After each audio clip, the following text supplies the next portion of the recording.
कभी कभी हमारी इच्छाएं कुछ इतनी बढ़ जाती हैं कि हम अपनी इच्छाओं को पूरा करने के लिए कोई भी कदम उठाने के लिए तैयार हो जाते हैं और कुछ भी करने के लिए तैयार हो जाते हैं और हमें किसी की बात समझ भी नहीं आती। हमें यही लगता है कि हम जो कर रहे हैं वो सही है। उसके बाद चाहे हमारे माँ बाप उसे समझाएं, चाहे रिश्तेदार समझाएं, कोई भी समझाए, लेकिन समझ में नहीं आती।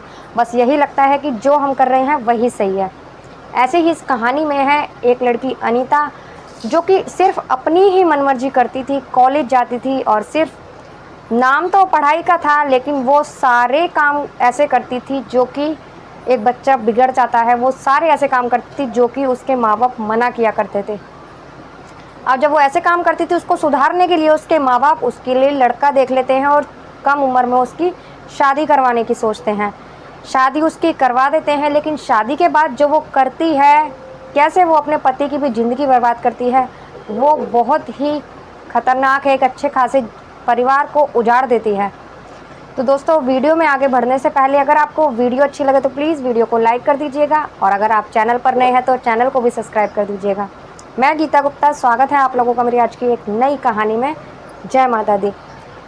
मध्य प्रदेश की ये घटना है जहाँ एक माँ बाप होते हैं, उनके दो बच्चे होते हैं, एक बेटा होता है और एक बेटी होती है। और उनका सपना होता है माँ बाप का कि वो दोनों ही बच्चों को खूब पढ़ाएं और उनको किसी बड़ी पोस्ट पर हो, वो खूब अच्छा कोई अफसर बने। इतना अच्छे से उनका भविष्य बनाना चाहते हैं। लेकिन जो बेटा होता है वो तो अच्छी संगत में होता है और अपने माँ बाप की उम्मीदों पर खरा उतरता है। लेकिन जो बेटी होती है वो उसके ही अपोजिट होती है। उसका दिमाग बिल्कुल भी पढ़ाई में नहीं लगता और वो सारे उल्टे सीधे काम करने लगती है।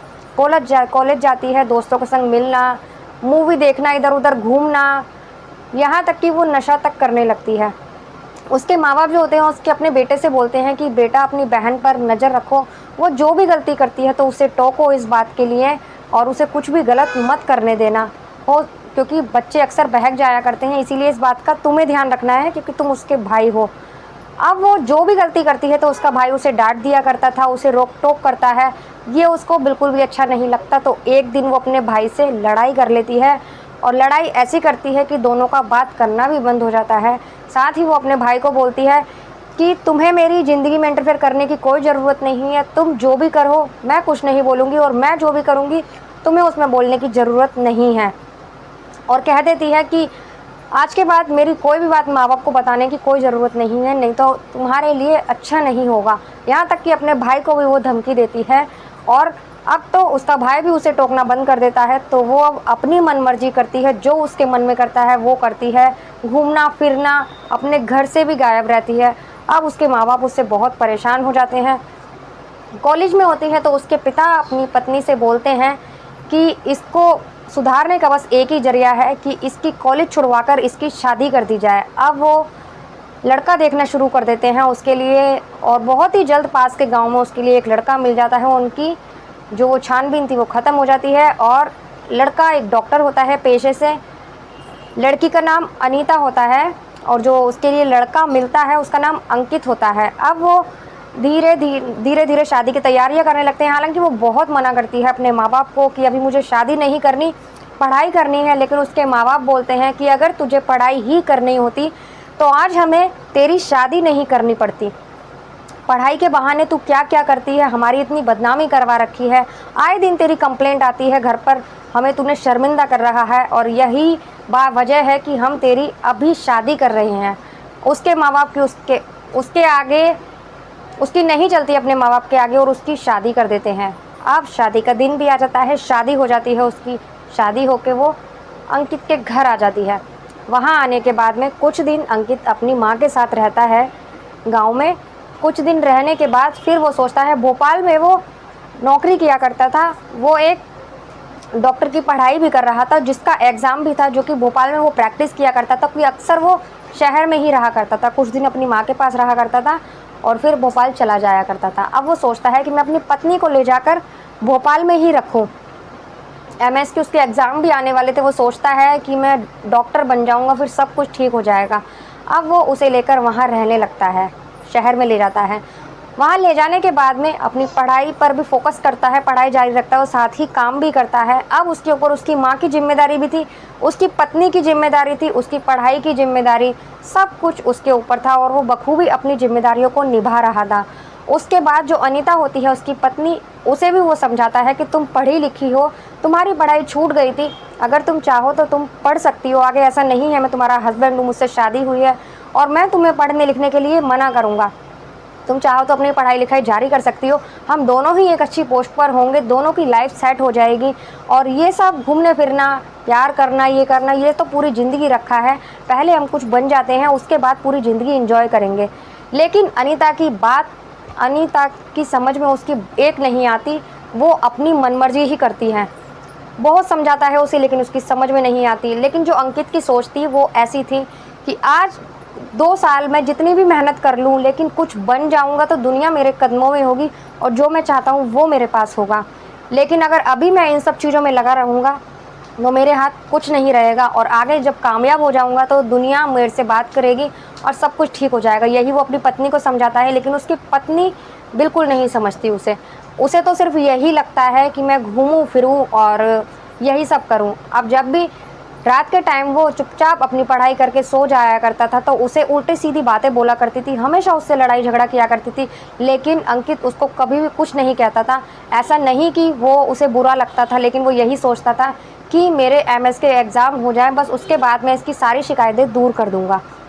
यही सोच कर वो सब कुछ बर्दाश्त करता रहता था। लेकिन अनीता अपनी मन मर्जी करती रहती थी। अब तो वो हॉस्टल में अपनी फ्रेंडों से मिलना, कई कई दिन हॉस्टल में बिता कर आती थी उनके साथ, बाहर ही रहा करती थी, लेकिन अंकित सब कुछ देखता था और कुछ भी नहीं कहता था उससे। अब उसका एग्ज़ाम होता है जो एमएस का, सिर्फ 10 दिन रहते हैं उसके। अब उनके एक बेटी भी होती है, इस बीच 10 दिन उसके एग्ज़ाम के रह गए होते हैं, उसके एमएस के एग्ज़ाम होते हैं। उसी से पहले उनकी एनिवर्सरी पड़ती है 10 दिन पहले। अब जब एनिवर्सरी पड़ती है तो उस दिन अनीता खूब सारी तैयारी करती है उसकी एनिवर्सरी की, और जो साथ ही जो अंकित होता है उसका पति, वो भी सोचता है कि मेरी एनिवर्सरी अच्छे से मनाऊंगा, आज की मैं छुट्टी ले लेता हूँ, अनीता के साथ बिताऊंगा पूरा दिन। वो उसके लिए गोल्ड की चेन भी खरीदता है जिसमें एक डायमंड भी होता है और उसके लिए सरप्राइज़ गिफ्ट खरीदता है। घर आता है, आने के बाद जैसे ही वो डोरबेल बजाता है, अनीता गेट खोलती है, उसने बहुत ही खूबसूरत ड्रेस पहनी होती है जिसमें वो बहुत खूबसूरत लग रही होती है और रोज़ से उसका जो व्यवहार होता है वो बिल्कुल ही अलग था। वो खुद सोचता है कि या क्या ये अनीता ही है जो रोज़ की तरह मुझसे लड़ती रहती थी। लेकिन जो भी हो, उसे बहुत अच्छा लगता है ये देखकर कि मैं जैसा सोच रहा था कि मैं अनीता के साथ आज पूरा दिन बिताऊंगा और पूरी रात जो भी शिकायतें उससे मुझसे थी मैं उसकी सारी दूर कर दूंगा। वो ये सोचकर आता है, उसे विश करता है, दोनों गले मिलते हैं, केक काटते हैं, थोड़ी देर सेलिब्रेट करते हैं और वो कहता है कि सिर्फ 10 दिन रह गए हैं अनीता, मेरा एग्ज़ाम होने के बाद मेरा सारा टाइम तुम्हारा है, जितना तुम कहोगे मैं तुम्हें उतना टाइम दूंगा, सिर्फ ये 10 दिन बाद मेरा एग्ज़ाम हो जाए, बस मुझे 10 दिन की मोहलत और दे दो, बाकी का आज मेरी छुट्टी है, छुट्टी ले ली है मैंने एनिवर्सरी पे और पूरा दिन मैं तुम्हारे साथ रहूँगा और हम खूब सारा एंजॉय करेंगे, डिनर भी बाहर करेंगे। अब वो ये कहकर अनीता के लिए गिफ्ट लेने रूम में चला जाता है। जैसे ही वो रूम में चला जाता है तो वो 2 गिलास में कोल्ड ड्रिंक निकालती है, उसमें से एक गिलास में ढेर सारी नींद की गोलियां डाल देती है और जो उसका खुद का गिलास होता है उसमें वो एक भी नहीं डालती, सिंपल छोड़ती है। अब वो रूम में से लेकर आता है, उसे अपने हाथों से चेन पहनाता है और उसको फिर से एक बार उसको एनिवर्सरी विश करता है। उसके बाद वो अपने हाथों से वो ड्रिंक उसको पिलाती है। अब वो जब पिला देती है तो धीरे धीरे थोड़ी देर बाद उसको नशा होने लगता है। नशा होने के बाद में वो बहकने लगता है क्योंकि उसको नींद की गोलियां उसने बहुत सारी मिला दी थी। जब वो बहकने लगता है तो वो खुद अपने कपड़े फाड़ने लगती है और अपने हाथ पैरों पर खरोच नेल से निशान बना लेती है और बाहर भागती है और चिल्लाती है कि अंकित ने ड्रिंक कर आया है, शराब पी कर आया है और मेरे साथ मारपीट कर रहा है, साथ ही मेरे साथ बहुत बुरी तरह से व्यवहार कर रहा है। लेकिन आस पड़ोस वालों को इस बात पर यकीन नहीं होता क्योंकि वो लोग जानते थे कि अंकित बहुत ही अच्छा लड़का है जो कि अपनी पत्नी की बातें सुना करता था, कभी उसने पत्नी को कुछ नहीं कहा। बहुत सालों से वो अंकित को जानते थे, बहुत दिनों से, और उन्हें यकीन नहीं होता इस बात पर। साथ ही उसे हॉस्पिटल ले जाया जाता है। हॉस्पिटल ले जाने के बाद में एक तो उसे जब वो पी लेता है तो उसे बहुत ज़्यादा उल्टियाँ होती हैं, पूरे घर में वो उल्टियाँ करता रहता है। इससे उसकी सारी जो भी दवाई का नशा था निकल जाता है और कुछ उसे हॉस्पिटल ले जाया जाता है। हॉस्पिटल में भी जब डॉक्टर उसका ट्रीटमेंट करते हैं तो बाकी की जो गोलियाँ थी वो भी निकाल ली जाती है, तो वो ठीक हो जाता है। उसकी ये जो मारने की उसकी वो थी, वो नाकाम हो जाती है। अब उसे पता था कि मैं फ़ेल हो चुकी हूँ इसमें, जो भी मैं चाहती थी। अब वो फ़ेल हो जाती है तो फिर वो खुला चैलेंज कर देती है अपने पति को लड़ाई का। वो सीधा पुलिस स्टेशन जाती है, अपने पति के ऊपर अब दहेज का आरोप लगाती है और ज़बरदस्ती का आरोप लगाती है। कहती है ये रोज़ शराब पीकर मेरे संग मारपीट करता है। अब काफ़ी सारे वो इल्ज़ाम अपने पति पर लगा देती है। लगाने के बाद में डिवोर्स फाइल कर देती है। अब उसका जो एग्ज़ाम था बेचारे का, वो इतने सालों से, जो 2 साल से मेहनत कर रहा था दिन रात, वो उसका एग्ज़ाम नहीं दे पाता। अब वो आगे की 2 साल की फिर से तैयारी करने लगता है और साथ ही कोर्ट के चक्कर लगाता रहता है इस केस के लिए।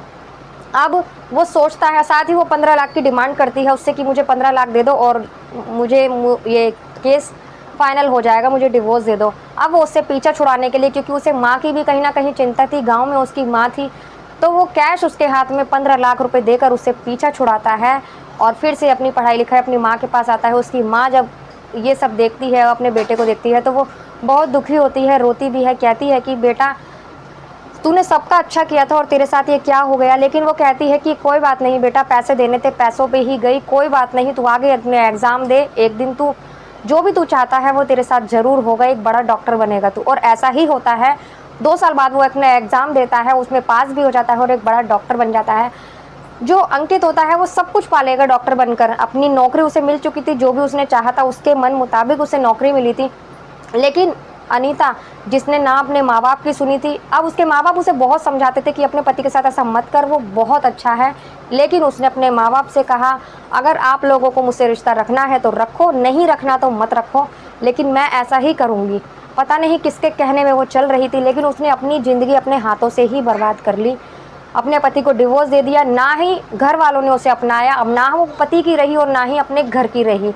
उसकी ज़िंदगी तो पूरी तरह से बर्बाद हो चुकी थी।